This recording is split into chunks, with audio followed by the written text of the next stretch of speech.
In today's age of high-performance enduro bikes and super high-tech adventure bikes, we seem to have forgotten about the good old-fashioned trail bike. They were reliable, easy to ride and tough enough for the bush or the morning commute.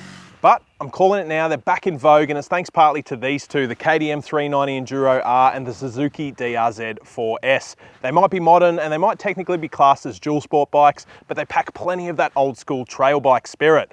The question is, which one is the pick of the pair? To help find out, I've roped in a second rider in the form of bike sales contributor Mav, but unfortunately we didn't have enough in the budget to pay him for a speaking role, so he's just going to communicate today in hand signals. Sound good, Mav? Perfect, let's get to it.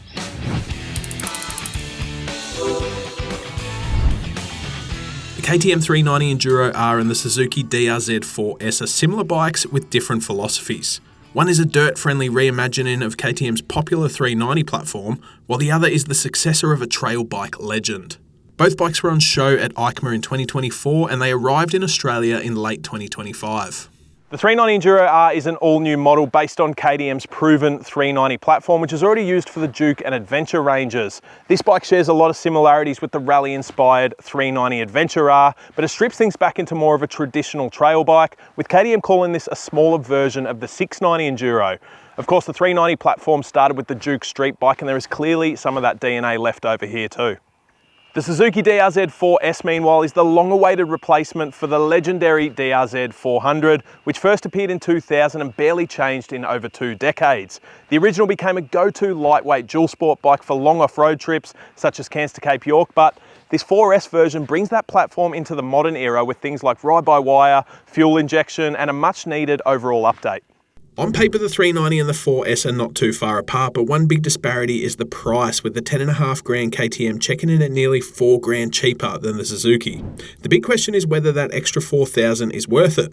We'll tell you that later in the video. Before we do though, it's worth keeping in mind that the Suzuki is built in Japan while the KTM is built in India. Traditionally, that would have explained the large price difference, but don't let it fool you. India is quickly becoming one of the biggest players in the industry. But of course, the cheaper bike means some cheaper components, and if we have to award build quality points, we'd give it to the DR, but only just.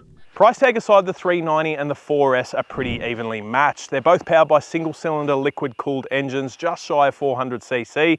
The KTM puts out about 44 horsepower and 39 newton meters and has a 6-speed gearbox, while the Suzuki has a little less with 38 horsepower and 37 newton meters and only a 5-speed gearbox. The difference in transmission is important because, as we'll find out shortly, the two bikes, while similar, are aimed at slightly different target markets. Another big difference which helps to find those target markets is the suspension. Both bikes have a fully adjustable fork and shock, but the Suzuki offers a fair bit more suspension travel with 280 and 290 mils of travel front and rear respectively. The KTM has 230 mils of travel front and rear, which is not too shabby, but the Suzuki definitely is more set up for off-road terrain. Sound about right, Mav? Of course, with taller suspension comes a taller seat height, and shorter riders might feel a little bit more comfortable with the KTM's lower stance. But the Zook also has a bigger ground clearance, which will help in technical terrain. Both bikes come with 21 and 18-inch wheels, as well as dual sport tyres as standard. The front and rear single brake disc setup is also shared by the pair, although the KTM does have a slightly bigger front disc. The KTM is also 14 kilograms heavier than the 4S, but it does offer a tad more fuel capacity with 9 litres. Call these trail bikes if you like, I certainly do, but one thing that separates these two from old school trail bikes is technology, and all things considered, both of these are pretty well equipped. Let's start with the KTM, which is quite a surprise given its bargain price tag. For starters, you've got this slim profile TFT display, which looks really nice and shares a lot of its interface with other KTM models. You've also got 2 central ride modes, street and off-road. You've got switchable ABS and traction control, and you can even adjust throttle response individually, which is a pretty cool feature too. One small downside is that ABS and traction control are not corner and optimised like on the closely related 390 Adventure R. But on a more positive note, there is an option for a quick shifter, something that the Suzuki does not offer. At first glance, the DR-Z4S is a little more rudimentary when it comes to tech, when you look at this traditional kind of LCD display, but it's still got 3 ride modes, switchable ABS and traction control, and of course plenty of trip information. One cool thing about both of these bikes is that they retain their ABS and traction control settings once the ignition is turned off, something which big expensive adventure bikes have often failed to do. The DR-Z does lose a point to the KTM with no USB port, while it also lacks smartphone connectivity, another optional feature on the 390, but that's minor stuff really. Overall, the two bikes are evenly matched in the tech department, but the KTM gets the nod thanks to its better looking TFT display and of course its much lower price tag. At this point of the comparison, it's kind of hard to look past the KTM purely for its price tag. I mean, $4,000 is a lot of money. And apart from suspension travel, the KTM just about matches, if not beats the Suzuki in most areas. But when we rode these bikes back to back on our test loop a little bit earlier, they were really hard to split. The first and most obvious thing to note is that the DR-Z4S is much more competent in the dirt than the KTM. From the first bump in the trailer, it was easy to see that the Suzuki suspension setup is designed for off-road riding. We're not talking about enduro bike level performance, but this is probably as good as you'll find in the dual sport / trail segment. That's not to say that the KTM is bad though, far from it actually, but the 390 does start to reach its limits on harder hits and rougher and more technical terrain, where the DR-Z never really feels out of place. I know Mav loved its confidence-inspiring nature. The DR feels balanced and helps you keep traction in all sorts of terrain, and it soaks up the bumps and potholes very nicely.